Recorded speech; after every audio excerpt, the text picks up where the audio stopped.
Hello les amis, je vous retrouve pour une nouvelle vidéo sur le football et la Ligue des Champions 2024-2025 et je vais vous présenter le match Atlético de Madrid contre Real Madrid. C'est un match qui a lieu ce mercredi 12 mars 2025 à 21h pour le compte des huitièmes de finale.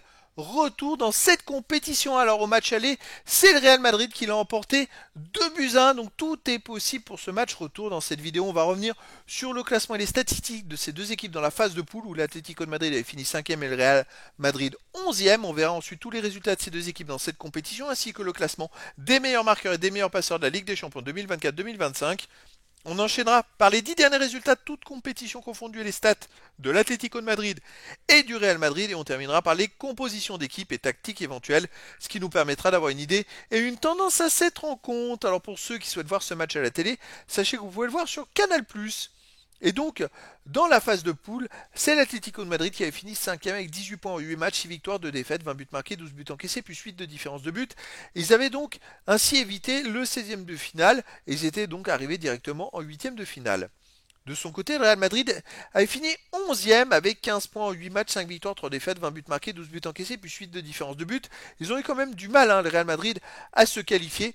C'est vrai qu'ils ont enchaîné quelques mauvaises performances. Au final, bon, ils ont fini 11e et ils ont eu recours à des 16e de finale qui s'est passé plutôt pas mal pour eux, puisqu'ils ont eu quand même du lourd à Manchester City, mais ils ont fait vraiment une double confrontation assez énorme. Alors, dans les matchs, l'Atlético de Madrid avait commencé par une victoire, puis deux défaites de suite, dont celle à domicile contre Lille.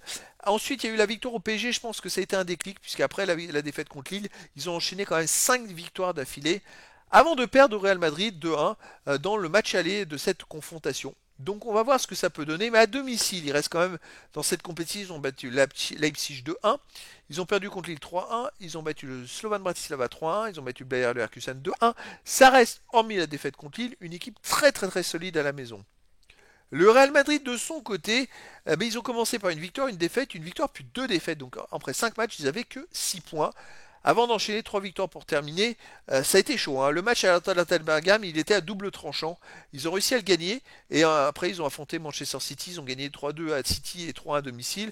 Puis ils ont gagné 2-1 le premier match dans cette confrontation. Donc ils ont fait un grand pas, je dirais, pour la qualif. À l'extérieur, dans cette compétition, ils ont perdu 1-0 à Lille. Ils ont perdu 2-0 à Liverpool, gagné 3-2 à l'Atalanta de Bergame. Ils ont gagné 3-0 à Brest, 3-2 à City. Ça reste du solide. On va oublier le début d'année qui était plutôt compliqué. À noter qu'en championnat, ces deux équipes, je crois, se sont rencontrées deux fois et deux fois il y a eu un partout. Et à l'Atlético de Madrid, c'est l'Atlético qui avait égalisé à la 94e pour revenir à un partout. Au niveau des meilleurs marqueurs pour l'Atlético de Madrid, il y a le 6e ex aequo qui est Alvarez avec 7 buts. Et pour le Real aussi, 6e ex aequo, il y a Mbappé et Vinicius qui sont à 7 buts. Et puis après, pour l'Atlético de Madrid, il y a Griezmann qui apparaît en 10e position avec 6 buts. Pour les meilleurs passeurs, Lorente de l'Atlético de Madrid apparaît en 5e position ex aequo avec 4 passes décisives. Et après, pour l'Atlético, il y a Lino et Griezmann avec 3 passes décisives qui sont 11e du classement. Et pour le Real, il n'y a pas de joueur pour l'instant dans les 18 premiers de ce classement.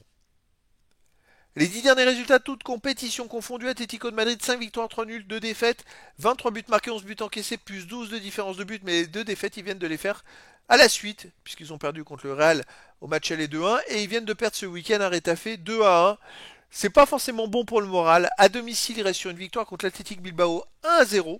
Sinon, ils ont fait un partout contre le Celta Vigo, battu Retafe 5-0, vous voyez, donc ils ont perdu 2-1 à Retafe alors qu'ils les ont battus 5-0 au Coupe du Roi à domicile début février. Alors je sais que c'est à l'extérieur, mais bon. Et sinon, ils ont battu Mallorca 2-0. À domicile, ça reste quand même une équipe très solide. Le Real Madrid, de son côté, sur les 10 derniers matchs, 7 victoires de nul, une défaite, 19 buts marqués, 11 buts encaissés, plus 8 de différence de but. Alors à l'extérieur, ils restent sur une défaite 2-1 au Real Betis. Sinon, ils ont gagné 1-0 à la Real Sociedad, ils ont fait un partout à Osasuna, gagné 3-2 à Manchester City et gagné 3-2 à Leganés. Après le Real, c'est une équipe qui sait hausser son niveau de jeu en Ligue des Champions, c'est impressionnant. Ils arrivent toujours à se sortir d'affaires même quand ça va pas. Donc ils ont ce petit truc en plus. Et là, c'est vrai qu'au match aller, ils ont gagné que 2-1. Peut-être que 2-1, mais ils ont un avantage et ça peut être vraiment, ça peut jouer pour le match retour. Donc c'est pour ça que ça va être à suivre. Moi, je verrais bien, les amis, un match nul à ce match retour, un partout entre les deux équipes qui qualifieraient donc le Real Madrid. Mais après, dans le foot, tout est possible.